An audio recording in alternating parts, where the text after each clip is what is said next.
મિત્રો, મહારાષ્ટ્ર, ગુજરાત, કર્ણાટક, આંધ્રપ્રદેશ, ઉત્તરાખંડ, પંજાબ અને દિલ્હી જેવા રાજ્યો વર્ષ 2018થી જ ભયંકર જળ સંકટનો સામનો કરી રહ્યા છે. આ રાજ્યોને હાલમાં જળ સંકટનો સામનો કરવો પડી રહ્યો છે. 1.4 કરોડની આબાદી સાથે આજે આપણો ભારત દેશ દુનિયામાં સૌથી વધારે આબાદીવાળો દેશ છે. અને આટલી મોટી આબાદીવાળા દેશમાં મિત્રો વધારે પૂરતા લોકો પાસે પીવાનો સાફ પાણી નથી. એવામાં એ જાણવું ખૂબ જ જરૂરી છે કે આ રાજ્યો જળ સંકટના મામલામાં આટલી ખરાબ હાલતમાં કેવી રીતે પહોંચી ગયા છે અને આ સૂકાની મારથી આપણા દેશને બચાવવા માટે ભારતની સરકાર શું કરી રહી છે. મિત્રો, ધરતી ઉપર જે કુલ પાણી છે એનો 97% જે હિસ્સો છે એ સમુદ્રી પાણી છે. મતલબ કે ખાલી 3% જેવો ધરતી ઉપર પાણી છે જે પીવા લાયક છે. આમાંથી પણ 2.4% ગ્લેશિયર મિત્રો ઉત્તરી અને દક્ષિણી ધ્રુવોમાં મળે છે. હવે વધે છે 0.6% પાણી જે નદીઓ, તળાવો અને ઝીલોમાં રહેલો છે. પણ આજના સમયમાં મિત્રો આપણા ભારત દેશમાં નદીઓ કેટલી વધારે પ્રદૂષિત થઈ ચૂકી છે આ વાત આપણે બધા જાણીએ છીએ. મિત્રો, ટ્રિબ્યુન ઇન્ડિયાની એક રિપોર્ટની અનુસાર આપણે વાત કરીએ તો આપણા ભારત દેશની 46% નદીઓ પ્રદૂષિત છે. અને આ જ સૌથી મોટું કારણ છે કે આપણા દેશમાં જે 80% જનતા છે એ ઝેરીલો પાણી પીવા માટે આજની તારીખમાં મજબૂર છે. આના સિવાય આ દેશમાં ઘણા બધા એવા પણ ઇલાકા છે કે જ્યાં લોકોને પીવા માટે પાણી નસીબ પણ નથી થતો. અહીંયા પાણીના પ્રાકૃતિક જળ સંસાધનો પૂરી રીતે સૂકી ચૂક્યા છે. હાલમાં આપણા ભારત દેશમાં 7 એવા રાજ્યો છે જે ખૂબ જ ગંભીર જળ સંકટનો સામનો કરી રહ્યા છે. ચાલો જાણીએ એ 7 રાજ્યોના વિષયમાં જ્યાં હાલમાં જે જળ સંકટ છે એ પૂરી રીતે ચરમ ઉપર પહોંચી આવ્યો છે. આમાં સૌથી પહેલો નંબર આવે છે મહારાષ્ટ્ર, જે આજે અભૂતપૂર્વ સ્તર ઉપર જળ સંકટનો સામનો કરી રહ્યો છે. જલાશયો, બાંધો અને ભૂજલના અત્યાધિક વપરાશના લીધે ભૂજલ સર્વેક્ષણ અને વિકાસ પ્રાધિકરણ મતલબ કે GSDએ અહીંયા રહેવાવાળા લોકોને ચેતવણી આપી છે. અહીંયા વર્ષ 2016થી હમણાં સુધી લગાતાર વરસાદમાં ઘટત આવી રહી છે, વરસાદ ઘટી રહી છે. અને આ જ કારણ છે કે મહારાષ્ટ્રના લગભગ 751 જેટલા ગામો જળ સંકટના લીધે પ્રભાવિત થયા છે. આના કારણે મહારાષ્ટ્ર સરકારે ભૂજલ વિકાસ અને પ્રબંધન અધિનિયમ અને રાજ્યમાં જલ નિકાસી વિનિયમ પણ લાગુ કર્યું છે. પણ આનું કામ સારી રીતે ન થવાના લીધે આજની તારીખમાં પણ કોઈ ખાસ બદલાવ જોવા નથી મળી રહ્યો. આજની તારીખમાં મહારાષ્ટ્રના લગભગ 151 ગામો પાણીની અછત સામે લડી રહ્યા છે, જળ સંકટનો સામનો કરી રહ્યા છે. જો આપણે વાત આપણા ગુજરાતની કરીએ તો મિત્રો આપણા ગુજરાત પાસે આજે ખાલી 2% જળ સંસાધનો છે, જ્યારે ગુજરાતમાં લગભગ આખા દેશની 5% આબાદી રહે છે. અને આ સંસાધનોમાં પણ લગાતાર આવતી કમીના લીધે આ સંકટ હજી પણ વધારે વધી શકે છે આપણા ગુજરાતમાં. આજે ગુજરાતના 14 જિલ્લાઓમાં 500થી વધારે ગામો ખાલી ટેન્કરના પાણી ઉપર નિર્ભર છે. પાણીની સ્થિતિ સૌરાષ્ટ્ર, કચ્છ અને ઉત્તર ગુજરાતમાં આનાથી પણ વધારે ખરાબ છે. આના સિવાય કર્ણાટકમાં જળ સંકટ એક બાજુ તો ગંભીર કૃષિ સંકટને પેદા કરી રહ્યું છે, ત્યાં જ બીજી બાજુ ઘરેલું પાણીની પણ અછત કર્ણાટકમાં થઈ રહી છે. આજે કર્ણાટકના 30 જેટલા જિલ્લાઓમાં મિત્રો 1900 જેટલા ગામો સૂકાનો સામનો કરી રહ્યા છે. બીજા રાજ્યોની વાત કરીએ તો આજની તારીખમાં મિત્રો અડધો ઝારખંડ સૂકેલો છે. આમાં પણ કોડરમાં, ખૂંટી અને ગઢવા જિલ્લાની સ્થિતિ સૌથી વધારે ખરાબ છે. સરકાર પણ અહીંયા પીવાનું પાણી ઉપલબ્ધ કરાવવા માટે પૂરી રીતે અસફળ રહી છે. આવી જ રીતે આંધ્રપ્રદેશ પણ આજે પોતાના લોકોને સાફ પાણી, પીવા માટે સાફ પાણી ઉપલબ્ધ કરાવવામાં અસફળ રહ્યું છે. અહીંયા પાણીની ગુણવત્તા એટલી વધારે ખરાબ છે કે ઘણા હજારો લોકો ખાલી ગંદો પાણી પીવાના લીધે બીમાર પડી રહ્યા છે. આંધ્રપ્રદેશના બાંધો પણ આજે આખા રાજ્યને પીવાનું પાણી આપવા માટે પૂરતા નથી. હવે અહીંયા મિત્રો જ્યારે વાત રાજસ્થાનની આવે છે તો આ સમસ્યા સૌથી વધારે મોટી દેખાય છે.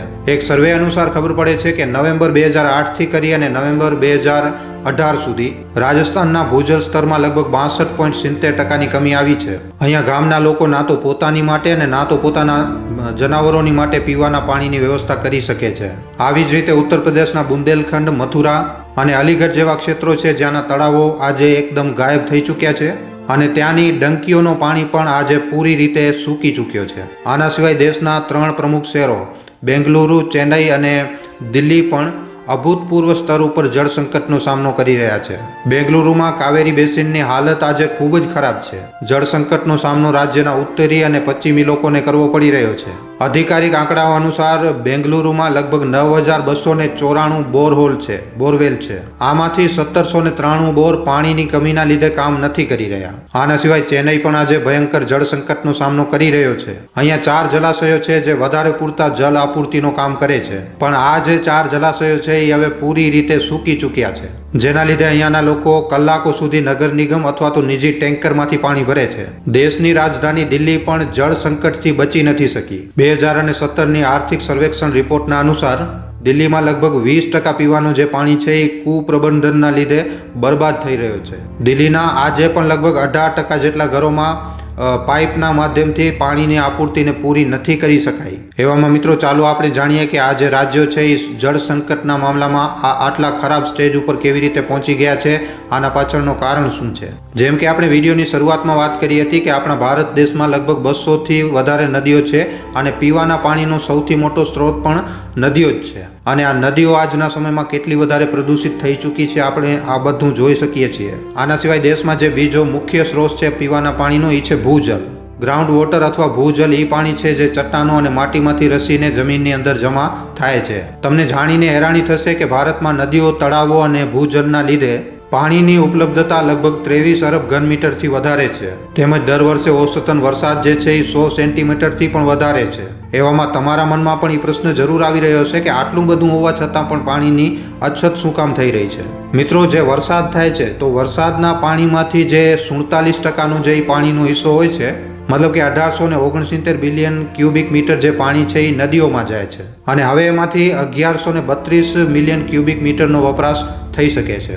ભારતમાં જલ પ્રબંધક ઉપર ઉચિત યોજનાઓની કમીઓના કારણે આપણા ભારત દેશમાં જે વરસાદનું પાણી હોય છે એ પૂરી રીતે બરબાદ થઈ જાય છે. આના સિવાય મિત્રો ગ્રાઉન્ડ વોટર મતલબ કે જે ભૂજલ છે એ પણ સારી રીતે રિચાર્જ નથી થઈ રહ્યો, કારણ કે આજે હરેક જગ્યા ઉપર કોન્ક્રીટની ઇમારતો છે અને આ જ કોન્ક્રીટની ઇમારતોના કારણે જે પાણીનો જે રિસાવ થાય છે એ ખૂબ જ ઓછો થાય છે. પણ એવી વાત નથી કે આને લઈને ક્યારે કોઈ મોટા સ્તર ઉપર કોઈ કોશિશ જ નથી કરવામાં આવી. વર્ષ 2016માં દિલ્હી હાઈકોર્ટે એક કેસની સુનવાઈ કરતા સમયે જણાવ્યું હતું, કોર્ટે પોતાનો ફેસલો આપ્યો હતો. કોર્ટે જણાવ્યું હતું કે મકાન હોય કે પછી કોઈ સોસાયટી હોય, બધા માટે રેન વોટર હાર્વેસ્ટેડ ડિવાઇસ લગાવવું અનિવાર્ય હશે અને આવું ન કરવાવાળા પાસેથી પાણીની વધારે કિંમત વસૂલવામાં આવશે. પણ આ ફેસલા ઉપર કેટલો અમલ કરવામાં આવ્યું છે એ વાતના ગવાહ આપણે બધા છીએ. આજે દેશમાં જળ સંકટ કેટલો ગંભીર બની ચૂક્યો છે એ નીતિ આયોગની વોટર મેનેજમેન્ટ ઇન્ડેક્સની રિપોર્ટથી આપણને ખબર પડે છે. આમાં મિત્રો દેશના જે 21% જે શહેરો છે એ ભૂજલના સ્તરમાં શૂન્ય ઉપર પહોંચી રહ્યા છે. આવી સ્થિતિમાં જો ગ્રાઉન્ડ વોટરને 0 સ્તર ઉપર પહોંચવાથી રોકવામાં ન આવ્યું અને આને ઠીક કરવામાં ન આવ્યું તો શહેરોમાં રહેતા 10.5 કરોડ લોકો માટે પીવાના પાણીની સમસ્યાઓ ઉત્પન્ન થશે. આજે આખી દુનિયામાં પીવા માટે ભૂજલના પાણીનો વપરાશ કરતા દેશોની આખી દુનિયાની લિસ્ટમાં 8 દેશો એશિયાના છે અને 2 દેશો ઉત્તરી અમેરિકાના છે.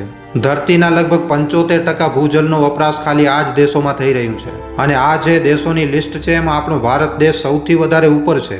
ભારતમાં મિત્રો ખેતીની સિંચાઈ માટે લગભગ 89% ભૂજલનો વપરાશ કરવામાં આવે છે અને આપણા આખા દેશની 48% જે આબાદી છે એ પૂરી રીતે ખેતી ઉપર નિર્ભર છે. પાકની સિંચાઈ માટે વધારે પૂરતો ટ્યુબવેલનો સહારો લેવામાં આવે છે અને આના કારણે પાણીનું જે સ્તર છે એ લગાતાર નીચે જઈ રહ્યો છે. જો આ સિચ્યુએશન મિત્રો ડે 0 ઉપર પહોંચી જાય છે તો પાકના ઉત્પાદનમાં ખૂબ જ વધારે મુસીબતો આવશે અને આના લીધે આખા દેશમાં એક ખૂબ જ મોટો ખાદ્ય સંકટ પણ ઊભો થઈ શકે છે. અનાજનું સંકટ પણ પેદા થઈ શકે છે. ભારતમાં જળ આપૂર્તિ અને વ્યવસ્થિત રીતે જળ વિતરણ ન થવાના લીધે ક્ષેત્રીય સ્તર ઉપર પ્રતિ વ્યક્તિ પાણીની જરૂરિયાત અને પાણીની ઉપલબ્ધતા એકદમ અલગ અલગ છે અને આવી જ રીતે પાણીની ખપતમાં પણ એક ખૂબ જ મોટી અસમાનતા જોવા મળે છે.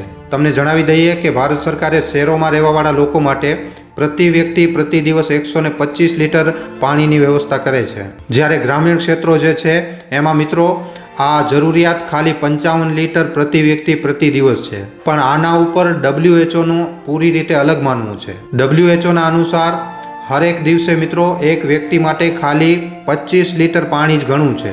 આના ઉલટામાં જો આપણે દિલ્હીની રિપોર્ટને જોઈએ તો મિત્રો હરેક વ્યક્તિ પ્રતિ દિવસ 272 લીટર પાણીનો વપરાશ કરી રહ્યો છે. તમને જાણીને હેરાની થશે કે આખી દુનિયાભરમાં પાણીના ઉપયોગની જે સીમા નક્કી કરવામાં આવી છે, તમને જાણીને હેરાની થશે કે આખી દુનિયામાં પાણીના વપરાશની જે સીમા નક્કી કરવામાં આવી હતી એમાં આ જે છે એ સૌથી વધારે છે. વૈજ્ઞાનિકોનું એમ માનવું છે કે ભૂમિનું જલભરણ પૂરી રીતે ન થવાના લીધે જમીનની જે નમી હોય છે એ નમી ખતમ થઈ રહી છે અને આના કારણે દેશમાં સૂકો વધી રહ્યો છે. ભૂવૈજ્ઞાનિક હલચલ અને પાણીમાંથી જૈવિક કચરાના રૂપમાં નીકળવાવાળી કાળી મિથેન અને બીજી અન્ય ગેસોના લીધે પણ જમીનની સપાટી ઉપર અચાનક આ ગરમીને વધારી રહી છે હવે મિત્રો, જો સમસ્યા આટલી વધારે મોટી છે તો આપણને એ જાણવું પણ જરૂરી છે કે સરકારનો આ વિષયમાં શું વિચારવું છે. ભારત સરકાર લગાતાર જળ સંકટ સામે લડવાની તૈયારીમાં લાગેલી છે. હમણાં સરકાર હર ઘર જલના પ્રોજેક્ટને 2025માં પૂરો કરવા માંગે છે. યોજનાના અનુસાર કેન્દ્ર સરકારે વર્ષ 2024 સુધી હરેક ઘર સુધી પાણીની આપૂર્તિનો લક્ષ્ય રાખ્યો છે. 2019માં ચાલુ થયેલી આ યોજનાનો 56.14% કામ પૂરો થઈ ચૂક્યો છે. જાન્યુઆરી 2024 સુધી નળ કનેક્શન સુધી પહોંચ રાખવાવાળા ગામોના આંકડા જે છે 108.7 મિલિયન સુધી પહોંચી ચૂક્યા છે. નળના આંકડા.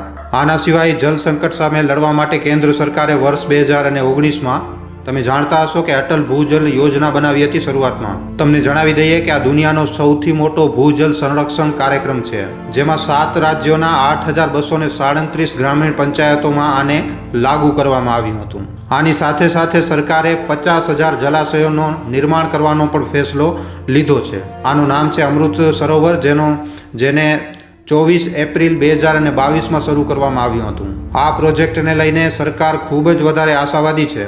પ્રોજેક્ટમાં હરેક વોટર બોડી 1 એકરની હશે, જેમાં 10,000 ક્યુબિક મીટર વોટર જે છે એ હોલ્ડ કરવામાં આવશે. સરકારે જલ સંરક્ષણ ઉપર કેન્દ્રિત જલશક્તિ અભિયાન પણ ચાલુ કર્યું છે. જલશક્તિ અભિયાનની શરૂઆત વર્ષ 2019માં catch the rain when it's ફોલની થીમ સાથે શરૂ થઈ હતી. આ પ્રોજેક્ટ ગામો અને શહેરોમાં વરસાદ જલ સંરક્ષણ ઉપર કેન્દ્રિત છે. પ્રી મોન્સૂન અને પોસ્ટ મોન્સૂન દરમિયાન રેન વોટર જે હોય છે એનો બરોબર રીતે વપરાશ કરવામાં આવે છે. અને આવી જ રીતે કૃષિ સિંચાઈમાં પણ વધારો કરવા માટે સરકાર લગાતાર પ્રયત્નો કરી રહી છે. અને આમાં પણ પ્રધાનમંત્રી કૃષિ સિંચાઈ યોજના જે છે એ સૌથી મુખ્ય છે. આ પ્રોજેક્ટ વર્ષ 2015-16માં લોન્ચ કરવામાં આવ્યું હતું, જેના લીધે ખેડૂતો સુધી પાણી પહોંચી શકે અને ખેતીમાં પાણીનો જરૂરી રીતે ઉપયોગ થઈ શકે. આવી રીતની યોજના ખેતીમાં પાણીના કમીને સોલ્વ કરવામાં ઉપયોગી સાબિત થઈ શકે છે. બસ મિત્રો, આપણને સમજવાનું ખાલી એ છે કે પાણીની જે સમસ્યા છે એ ખૂબ જ વધારે મોટી સમસ્યા છે અને આના માટે લગાતાર અને વ્યાપક પ્રયાસોની જરૂર છે. રાષ્ટ્રીય અને આંતરરાષ્ટ્રીય સ્તર ઉપર આ દિશામાં મિત્રો થોડાક સફળ કાર્યોથી આપણે શીખી તો જરૂર શકીએ. મિત્રો, તમારા માટે એક સારા વિષય ઉપર વિડીયો બનાવવામાં અમને ઘણો જ સમય લાગી જાય છે. માટે આ વિડીયોના બદલે અમે તમારા પાસેથી એક લાઇક અને એક શેરની આશા જરૂર રાખીએ છીએ, કારણ કે તમારી એક લાઇક અને એક શેર અમને આવા જ જાણકારીસભર વિડીયો બનાવવાની પ્રેરણા આપે છે. માટે જો આ વિડીયો તમને પસંદ આવ્યો હોય તો આ વિડીયોને લાઇક કરીને તમારા મિત્રો અને પરિજનો સાથે શેર કરવા ખાસ વિનંતી. અને જો તમે અમારા ગુજરાતી દુનિયા નામના યુટ્યુબ ચેનલ ઉપર પહેલીવાર આવ્યા છો તો હમણાં જ આ ચેનલને સબસ્ક્રાઈબ કરી લેજો. સબસ્ક્રાઈબ કર્યા બાદ બાજુમાં જે બેલ આઇકન જે ઘંટડીનું નિશાન આવે એને દબાવી નાખજો, જેનાથી અમારા દરેક વિડીયોની જાણકારી તમને નોટિફિકેશનના માધ્યમથી મળતી રહે. આખો વિડીયો જોવા બદલ આભાર. હવે આપણે મળીશું એક આવા જ નવા જાણકારીસભર વિડીયોમાં. ધન્યવાદ.